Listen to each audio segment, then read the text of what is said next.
Hello साथियों, नमस्कार। साथियों, आपका रोजगार आईटीआई अवधेश में स्वागत है। साथियों, आज की क्लास में हम बात करने वाले हैं आईटीआई फर्स्ट ईयर। अगर आपके फीटर ट्रेड थ्योरी में जो है बैक लगा है तो आपके लिए यह क्लास बहुत ही इंपॉर्टेंट है। और साथ में जो छात्र ऐसे हैं जो सीबीटी परीक्षा 2025 में अपनी परीक्षा फर्स्ट ईयर का देंगे, उनके लिए भी यह क्लास बहुत ही इंपॉर्टेंट है। मैं आपको बता दूं साथियों कि सबसे ज़्यादा अगर एनसीबीटी बोर्ड की हम बात करते हैं तो जो आपके प्रीवियस ईयर के प्रश्न हैं वह जो है आपके परीक्षा में जो है बहुत ही महत्वपूर्ण रोल अदा करते हैं। तो यहाँ पर जो आप लोगों की परीक्षा 23 अप्रैल तक हाल ही में चल रहा है, उन छात्रों की तरफ से काफ़ी कमेंट और मैसेज आया है कि सर आप प्रीवियस ईयर का जो है 2-4 सेट अगर आप करा देते तो बहुत ही अच्छा था। और अलग अलग सत्र का देखिए, यहाँ पर जो मैं पेपर आज के डेट में कराने वाला हूँ मेरे भाई, ITI first year fitter trade theory, यहाँ पर आप देख सकते हो मेरे भाई, यह जो है 24 जुलाई 2023 में जो है सीबीटी परीक्षा में जो है पूछा गया प्रश्न है। तो आइए साथियों, क्लास को स्टार्ट करते हैं। और क्लास को स्टार्ट करने से पहले मेरे भाई आप लोगों से एक विनम्र निवेदन रहेगा, जो भी साथी आपके हों, अगर आपके आईटीआई में बैक लगा हो है ना, उनके पास भी यह क्लास शेयर कर देना ताकि उन्हें भी यह इन्फॉर्मेशन मिल सके और क्लास से जुड़कर प्रीवियस ईयर का पेपर देख सके। ठीक है, तो यहाँ पर देखिए साथियों, अगर हम पहले प्रश्न की अगर हम बात करें तो यहाँ पर देखिए पहला प्रश्न आपका क्या कर रखा है कि हल्की असेंबली के काम में कौन से रिवेट का उपयोग किया जाता है। हल्की असेंबली के लिए हम जो है कोनिकल हेड रिवेट का इस्तेमाल करते हैं। अब देखिए यहाँ पर जो है मैं ज़्यादा एक्सप्लेन नहीं करूंगा मेरे भाई, अगर आपको एक्सप्लेन वाली क्लास देखनी है तो आपको ऑलरेडी प्लेलिस्ट में जो है क्लास मिल जाएगी, वहां से जो है आप लोग देख लीजिए। ठीक है, तो यहाँ पर आंसर आपका कोनिकल हेड रिवेट हो जाएगा।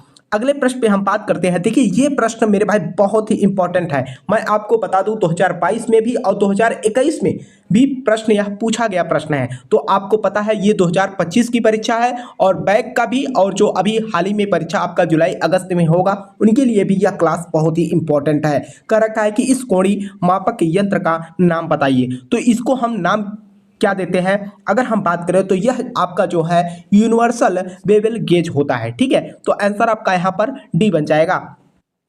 अगले प्रश्न की बात करें तो अगला प्रश्न कर रखा है कि इस डायल कैलिपर में माप पढ़ें। इस डायल कैलिपर में माप पढ़ने के लिए अगर हम देखें तो यहाँ पर आप देख सकते हो सीधे तौर पे यहाँ पर अगर आप आओगे तो यहाँ पर 26.22 mm पे है। ठीक है, अगले प्रश्न पे हम बात करते हैं। देखिए जो प्रश्न में अगर आपको डाउट लगता हो, ठीक है, तो आप जो है नीचे कमेंट बॉक्स में कमेंट कर देना। अगले प्रश्न पे हम बात करें तो अगला प्रश्न का रखा है कि एक पास में जमा होने वाली धातु को क्या कहते हैं।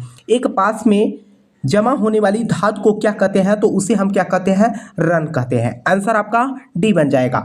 अगले प्रश्न में देखिए, अगला प्रश्न आपका क्या कर रखा है। अगला प्रश्न कर रखा था कि कौन सा कुल उत्पादक रख रखाव से संबंधित है। कौन सा कुल उत्पादक रख रखाव से संबंधित है, तो यह रख रखाव लागत कम कर देता है। जी हाँ, अगर किसी वस्तु का रख रखाव हम सही ढंग से करेंगे तो ऑलरेडी उसमें रखाव का जो लागत होगा वह कम हो जाएगा। आंसर आपका ए बनेगा। देखिए अगला प्रश्न, ऐसे प्रश्न मेरे भाई मैं आपको कहना चाहूंगा जो आपके टूल्स और औजार होते हैं इससे रिलेटेड जो है आपकी परीक्षा में, चाहे आपका कोई भी ट्रेड हो, ठीक है, उसमें जो है 8 से 10 प्रश्न जो है सीधे टूल के चित्र देकर और उसके अलग अलग कलपुर्जे के बारे में नाम पूछ लेते हैं। तो यहाँ पर देखिए यक्ष के रूप में चिन्हित हथौड़े के भाग का नाम बताइए। अभी आपको चित्र दिखेगा, यहाँ पर आप देख सकते हो इस तरीके से आपको हैमर दिख रहा है और हैमर के इस भाग का जो है नाम पूछ रखा है। ठीक है, ऊपर वाले को हेड कहते हैं, आपको भी पता है ना। तो यहाँ पर देखिए अगर हम बात करें तो ये जो भाग आपका होता है ये क्या है, यहाँ पर आप देख सकते हो यह भाग जो है मेरे भाई आपका क्या होता है, चिक होता है। आंसर आपका क्या बन जाएगा, यहाँ पर ए बन जाएगा। अगले प्रश्न पे हम बात करते हैं। देखिए अगला प्रश्न आपका क्या कर रखा है, कह रखा है कि पाउडर मेटलर्जी टेक्निक द्वारा कौन से टूल सामग्री का निर्माण किया जाता है। पाउडर, और यह प्रश्न मेरे भाई बहुत ही इंपॉर्टेंट है। ठीक है, पाउडर मेटलर्जी टेक्निक द्वारा कौन से टूल सामग्री का निर्माण किया जाता है, तो यहाँ पर कार्बाइड के द्वारा जो है हम क्या करते हैं, निर्माण करते हैं। आंसर आपका यहाँ पर क्या बनेगा, सी बन जाएगा। अगले प्रश्न पे बात कर लेते हैं। तो देखिए अगला प्रश्न आपका क्या कर रखा है कि मार्किंग टेबल को कास्ट आयरन से क्यों बनाया जाता है। जो मार्किंग टेबल को जो है हम कास्ट आयरन से क्यों बनाते हैं, तो यह जो है स्वयं लुब्रिकेशन का काम करता है। ठीक है, तो आंसर आपका यहाँ पर ए हो जाएगा। अगले प्रश्न की बात करें तो अगला प्रश्न देखिए यहाँ पर जो है मैं ज़्यादा एक्सप्लेन नहीं कर रहा हूँ मेरे भाई, मैं आपको जो है प्रीवियस ईयर का पेपर दिखा रहा हूँ। इस तरीके से प्रश्न पूछे जाते हैं और मैं आपको पहले भी बताया था कि अगर आप 8 से 10 सेट प्रीवियस ईयर के पेपर करके चले जाओगे मेरे भाई तो एक भी प्रश्न आपके मिस नहीं होंगे। अगर हम बात करें तो 80 से 85% प्रश्न जो है आप बहुत ही आसानी से जो है उसे अटेम्प्ट कर ले जाएंगे, क्योंकि एनसीईआरटी बोर्ड जो है बार बार प्रश्नों को रिपीट करती है। यहाँ पर देखिए अगला प्रश्न आपका कर रखा है कि किस कास्ट आयरन में मशीन टूल में कंपन और टूल चटरिंग को कम करने की क्षमता होती है। तो यहाँ पर जो है ग्रे कास्ट आयरन जो होता है आपके यहाँ पर ग्रे कास्ट आयरन से संबंधित जो है बहुत ज़्यादा प्रश्न जो है, अगर आप फीटर फर्स्ट ईयर के स्टूडेंट हैं तो आपकी परीक्षा में जो है ग्रे कास्ट आयरन से जो है कुछ कई प्रकार के आपके टूल्स बने होते हैं। ठीक है, उनके भी बारे में मैंने आपको प्लेलिस्ट में जो क्लास है उसमें विधिवत तरीके से समझाया है। ठीक है, तो यहाँ पर अगले प्रश्न पे हम बात करते हैं।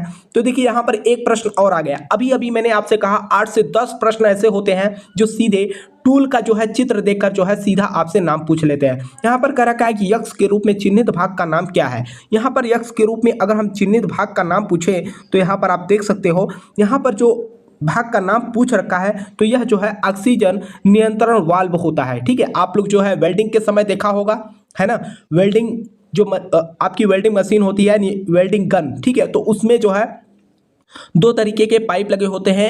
ठीक है, तो यहाँ पर जो है ये ऑक्सीजन नियंत्रक वाल्व है, तो आंसर आपका डी बन जाएगा। अगले प्रश्न में हम बात करते हैं। तो देखिए अगला प्रश्न आपका कर रखा है कि वायुमंडलीय प्रभावों से ब्रेजिंग ऑपरेशन को कैसे रोका जाता है, कैसे रोका जाता है। यहाँ पर जो है फ्लक्स का उपयोग करके हम क्या करते हैं, रोक लेते हैं।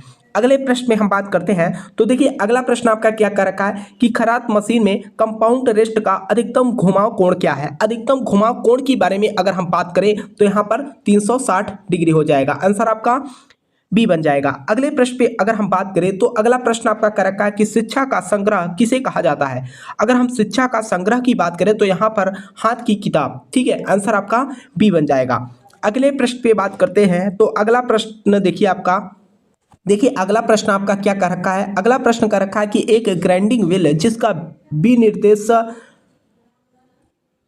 32A4 46 H8V उसमें एक ए जो है आपका अवघर्षक का टाइप्स को दर्शाता है, तो आंसर आपका यहाँ पर बी हो जाएगा। अगले प्रश्न पे हम बात करते हैं। तो अगला प्रश्न आपका कर रखा है कि चार जबड़ा वाले चक का मेरिट क्या है। मेरिट क्या है, यह छोटे और परिष्कृत काम क्षतिग्रस्त होंगे। ठीक है, तो आंसर आपका बी हो जाएगा। अगले प्रश्न पे हम बात करते हैं। तो देखिए एक प्रश्न और आ गया। आप लोगों के सामने मैं एक ही पेपर सेट करा रहा हूं, यहां पर आप देख सकते हैं ये तीसरा प्रश्न जो है सीधे टूल का जो है चित्र देकर किसी एक पार्ट का नाम पूछ लेता है। रेडियल ड्रिलिंग मशीन में यक्ष के रूप में चिन्हित भाग को जो नाम पूछा है उसके बारे में जो है आपको बताना है। आप यहाँ पर देख सकते हो विधिवत तरीके से, तो यह जो है आपका क्या होता है, स्पिंडल हेड होता है, तो आंसर आपका बी बनेगा और बहुत ही इंपॉर्टेंट प्रश्न है। ठीक है, अगले प्रश्न पे बात करें तो अगला प्रश्न देखिए आपका क्या कर रखा है कि कौन से माइक्रोमीटर में निहाई, अब निहाई को आंतरिक रूप से बदलने का प्रावधान होता है। तो यहाँ पर स्क्रू थ्रेड माइक्रोमीटर के द्वारा, आंसर आपका डी बन जाएगा। अगले प्रश्न पे अगर हम बात करें तो अगला प्रश्न आपका कह रखा है कि कौन सा हथौड़ा रिवेटिंग के लिए उपयुक्त है। कौन सा हथौड़ा रिवेटिंग के लिए उपयुक्त है, तो यहाँ पर जो है जो आपका बॉल पिन हैमर होता है वही जो है आपका रिवेटिंग के लिए उपयुक्त माना जाता है, आंसर आपका डी होगा। देखिए यहाँ पर मैं ज़्यादा एक्सप्लेन नहीं कर रहा हूँ मेरे भाई, क्योंकि देखिए आप लोगों के पास टाइम नहीं है। यहाँ पर मैं प्रीवियस ईयर का जो पेपर है उसी को हल करा रहा हूँ। अगले प्रश्न पे हम बात करते हैं। तो देखिए अगला प्रश्न आपका क्या कर रखा है कि आर्क वेल्डिंग के दौरान ध्वनि प्रभाव क्यों गुनगुनाते हैं, लंबी चाप की लंबाई के कारण। ठीक है, तो आंसर आपका बी बन जाएगा। अगले प्रश्न की अगर हम बात करें तो यहां पर कह रखा है कि स्नेप की अधिकतम कटिंग क्षमता क्या है। स्नेप की अधिकतम कटिंग क्षमता क्या है, तो यहां पर जो है अधिकतम कटिंग क्षमता की अगर हम बात करें 1.2 mm थिकनेस होता है, तो आंसर आपका डी बन जाएगा। अगले प्रश्न की अगर हम बात कर ले मेरे भाई तो नेक्स्ट प्रश्न आपका क्या रखा है कि वर्नियर हाइट गेज में मूवेबल जा का क्या उद्देश्य है, तो स्क्राइबर को होल्ड करना। ठीक है, तो आंसर आपका बी बन जाएगा। अगले प्रश्न पे अगर हम बात करें तो यहाँ पर देखिए यह प्रश्न बहुत ही इंपॉर्टेंट है मेरे भाई। यह प्रश्न जो है आपकी परीक्षा में बहुत बार रिपीट किया गया है। इस फाइल का नाम पूछ रखा है। यहाँ पर देखिए आप लोगों के सामने जो है चित्र दिखेगा। और इस फाइल के बारे में विधिवत तरीके से मैंने जो है आपको ऑफलाइन क्लास में भी और ऑनलाइन क्लास में भी विधिवत तरीके से समझाकर बताया भी है। यह जो है आपका रिफ्लेर फाइल होता है। तो आंसर आपका क्या हो जाएगा, सी हो जाएगा। अगले प्रश्न पे अगर हम बात करें तो अगला प्रश्न यहाँ पर देखिए क्या कह रखा है, कह रखा है कि इस वेनियर कैलिपर की रीडिंग क्या है। रीडिंग यानी कि आपको जो है यहाँ पर इसे देख के बताना है कि इसमें क्या रीडिंग दर्शा रही है। ठीक है, मैक्सिमम रीडिंग क्या दर्शा रहा है। ठीक है, यहाँ पर आप देख सकते हो, अगर हम रीडिंग की बात करें तो यहाँ तक आएगा, है ना। अगर हम देखेंगे तो 35 के बाद 2 खाने तक गया है, यानी कि 35.2 दूना 4, यानी कि एक खाने के बीच में आप देख रहे हैं। तो यहाँ पर जो है 35 और 40, ठीक है, तो यहाँ पर जो है आपका 35.4 हो जाएगा। आंसर आपका सी बन जाएगा। अगले प्रश्न पे हम बात करते हैं। तो अगला प्रश्न आपका कर रखा है कि स्टेनलेस स्टील के गैस वेल्डिंग में किस प्रकार के फिलर छड़ का उपयोग किया जाता है। किस प्रकार के फिलर छड़ का उपयोग करते हैं। तो यहाँ पर जो है कोलंबियस स्टेनलेस स्टील का हम उपयोग करते हैं। अगले प्रश्न की ओर चलते हैं। तो देखिए अगला प्रश्न आपका कह रखा है कि 40 mm के ढलवा लोहा रॉड को टर्न करने के लिए स्पिंडल की गति ज्ञात करें यदि काटने की गति जो है 15 मीटर पर मिनट है। तो यहाँ पर जो आपसे कह रखा है, ठीक है, तो यहाँ पर अगर हम बात करें तो आंसर आपका डी हो जाएगा। देखिए इस तरीके के प्रश्नों का जो है मैंने न्यूमेरिकल आपको प्लेलिस्ट में मिल जाएगा। जितने भी आपके न्यूमेरिकल टाइप्स के प्रश्न हैं सभी को जो है मैंने वहां पर आपको सोल्यूशन बताया हुआ है, उसे आप लोग जरूर देख लीजिएगा। ठीक है, बाकी अगर हम न्यूमेरिकल की बात करें मेरे भाई, तो रेयर केस में जो है आपकी ट्रेड थ्योरी में जो है न्यूमेरिकल पूछ लेता है, नहीं तो न्यूमेरिकल जो है आपकी परीक्षा में पूछता ही नहीं है। यहाँ पर देखिए सुरक्षा चिन्हों की कितनी बुनियादी श्रेणियां उपलब्ध है। सुरक्षा चिन्हों की कितनी बुनियादी श्रेणियां उपलब्ध है। तो कितने हैं, 4 हैं। आंसर आपका बी बन जाएगा। अगले प्रश्न की अगर हम बात करें तो अगला प्रश्न का रखा है कि बेकार कागज अलगाव के लिए डिब्बे का कलर कौन सा होता है। इसके बारे में भी मैंने आपको जो ऑफलाइन और ऑनलाइन क्लास लिया था मेरे भाई, आप लोग जो है प्लेलिस्ट में देखेंगे तो इसके बारे में भी मैंने आपको विधिवत तरीके से समझा दिया है। तो आंसर आपका यहाँ पर नीला हो जाएगा। ठीक है, अगले प्रश्न पे अगर हम बात करें तो अगला प्रश्न आपका कर रखा है कि वर्कपीस के बाहरी व्यास की जांच करने के लिए किस गेज का उपयोग किया जाता है। वर्कपीस के बाहरी व्यास की जांच करने के लिए किस गेज का उपयोग करते हैं। तो यहाँ पर जो है सादा रिंग गेज का हम उपयोग करते हैं। आंसर आपका डी बन जाएगा।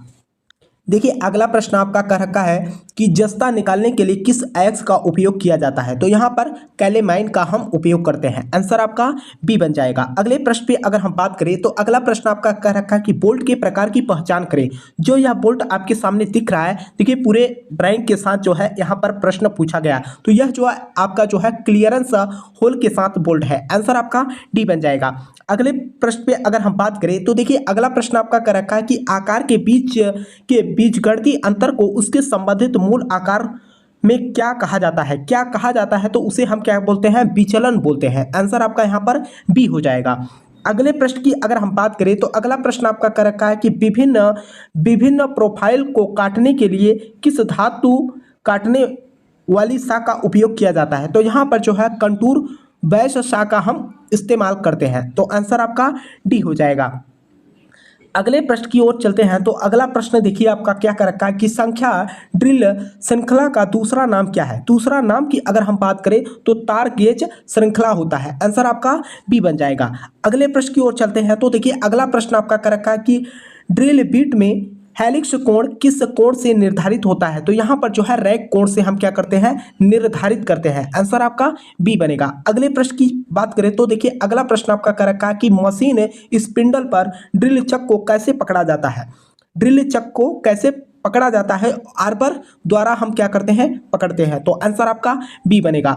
अगले प्रश्न की ओर चलते हैं। तो देखिए अगला प्रश्न आपका क्या कर रखा है, यहाँ पर देखिए न्यूमेरिकल है और मैंने आपसे पहले भी कहा कि न्यूमेरिकल का जो टाइप्स है उसे मैंने जो है एक क्लास में जो है बता भी दिया है। और साथ में आपसे मैं कहना चाहूँगा कि न्यूमेरिकल पे आप ज़्यादा ध्यान न दीजिए, ठीक है, क्योंकि न्यूमेरिकल बहुत ही रेयर केस में आपकी परीक्षा में पूछता है। तो यहाँ पर देखिए वेल्डिंग के दौरान करंट की सेटिंग कौन सा कारक निर्धारित करता है। तो इलेक्ट्रोड का व्यास जो है निर्धारित करता है।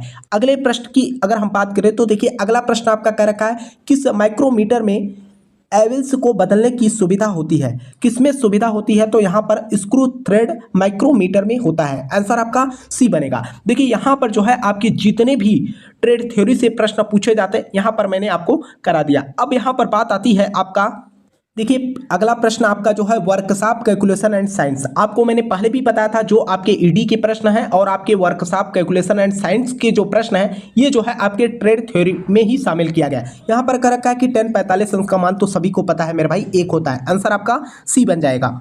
देखिए अगला प्रश्न आपका कर रखा है कि 1 इंच में कितने मिलीमीटर होते हैं? 1 इंच में जो है 25.4 mm होता है। तो आंसर आपका ए बन जाएगा। अगले प्रश्न की अगर हम बात करें तो देखिए अगले प्रश्न में आपका कर रखा है ब्रिटिश सिस्टम में 1 हॉर्स पावर में कितने वाट्स होते हैं? कितने वाट्स होते हैं? तो 746 वाट होते हैं। आंसर आपका डी बन जाएगा। अगले प्रश्न पे अगर हम बात करें तो अगला प्रश्न क्या कर रखा है कि उष्मा की एसआई इकाई क्या है? उष्मा की एसआई इकाई आपका जो है जूल होता है। अगले प्रश्न पे अगर हम बात करें तो देखिए अगला प्रश्न आपका कर रखा है किस तापमान पर कोई ठोस द्रव में पिघलता है? तो यह जो है आपका गलनांक होता है। आंसर आपका ए बनेगा। अगले प्रश्न पे अगर हम बात करें तो देखिए अगला प्रश्न आपका क्या कर रखा है कि एक साधारण मशीन के वेग अनुपात में यांत्रिक लाभ का अनुपात क्या है? यांत्रिक लाभ का जो अनुपात की अगर हम बात करें तो वह आपकी इफिशियंसी होती है। तो आंसर आपका ए बनेगा। देखिए 6 प्रश्न जो है आपके ईडी के प्रश्न होंगे यानी कि इंजीनियरिंग ड्राइंग के प्रश्न होंगे। यहाँ पर देखिए पहला प्रश्न आपका कर रखा है कि सामग्री के पारंपरिक प्रतीक को पहचाने। पारंपरिक प्रतीक को पहचानने की बात की गई है तो यहाँ पर आप देखेंगे तो इस तरीके का सिंबल्स आपको जो है दिखाया जाएगा और उसके बाद जो है आपसे पूछ लिया जाएगा यह जो है किसका प्रतीक है? तो यह जो है आपका इस्पात का प्रतीक है। अगले प्रश्न की अगर हम बात करें तो देखिए अगला प्रश्न आपका कर रखा है चित्र में दिखाए गए प्रिज्म का नाम क्या है? प्रिज्म का नाम क्या है? तो यहाँ पर आप देख सकते हैं, इसको जो है देख के आपको बताना है। यह जो है आपका स्क्वायर प्रिज्म है। आंसर आपका डी बन जाएगा। अगले प्रश्न की ओर अगर हम बात करें तो देखिए अगला प्रश्न आपका कर रखा है कि सामग्री के पारंपरिक प्रतीक को पहचाने। सामग्री के पारंपरिक प्रतीक को पहचानने की बात की गई है तो यहाँ पर जो है आंसर आपका क्या होगा देख सकते हैं। ऐसा सिंबल्स आपको दिखा और इस सिंबल को हम क्या कहते हैं? कांच का प्रतीक मानते हैं। आंसर आपका डी बन जाएगा। अगले प्रश्न की अगर हम बात करें तो यहाँ पर देखिए क्या कर रखा कि एसआई मानक के अनुसार कौन सा single stroke vertical layer A सही है? ठीक है, अगर हम ए सही है उसके अगर हम बात करें तो यहाँ पर जो है आपका जो है 7:5 के रेशियो में जो होता है आंसर आपका क्या बन जाएगा? सी बन जाएगा। अगले प्रश्न की और अगर हम बात करें तो देखिए अगला प्रश्न आपका क्या रखा है कि उपकरण का नाम बताइए। इस उपकरण का नाम बताइए। तो आप लोग देखकर ही बता सकते हैं कि यह क्या है। काटने वाला जो है आपका क्या है? सरौता है। आंसर आपका बी बन जाएगा। अगले प्रश्न की ओर बात करें और ये जो है आपका लास्ट प्रश्न है, उपकरण का नाम पहचाने। ये जो है आपका ओपन एंड स्पैनर है। ठीक है, आंसर आपका बी बन जाएगा। तो देखिए ये जो है आपका 2023 की परीक्षा में जो है पूछा गया प्रीवियस ईयर का पेपर है और यह जो है आपका 2023 में जो है परीक्षा में पूछा गया प्रश्न है। मैं आप लोगों से कहना चाहूँगा जो न्यूमेरिकल के प्रश्न हैं रेयर केस में 1-2 प्रश्न आ जाते हैं लेकिन बहुत ही मुश्किल में आते हैं। आपको बता दें कि ट्रेड थ्योरी में जो है जैसे कि मैंने आपको यहाँ पर 2023 का कराया, अगर आप इस क्लास को देख के जाते हैं मेरे भाई तो मैं आपको बता देता हूँ 10 से 15 प्रश्न जो है एक ही पेपर से फंस जाते हैं आपकी परीक्षा में, क्योंकि एनसीईआरटी बोर्ड जो है परीक्षा में प्रश्नों को बहुत रिपीट करती है। और मुझे उम्मीद है कि आपको यह क्लास पसंद आई होगी। अगर आपका कोई डाउट हो तो आप नीचे कमेंट बॉक्स में कमेंट कर देना ताकि मैं आपको रिप्लाई के माध्यम से बता सकूं। ठीक है, और आप लोग अपने मित्र के साथ भी जो है क्लास को शेयर कर देना ताकि वह भी जो है जुड़ के अपनी पढ़ाई कर सके। तब तक के लिए आपसे हम मिलते हैं नेक्स्ट क्लास में। और आप लोगों से कहना चाहूंगा जो भी साथी चैनल पे पहली बार हो चैनल को सब्सक्राइब कर लेना मेरे भाई, ताकि आपको जो है आईटीआई से रिलेटेड हर अपडेट की जानकारी मिल सके। तब तक के लिए जय हिंद जय भारत।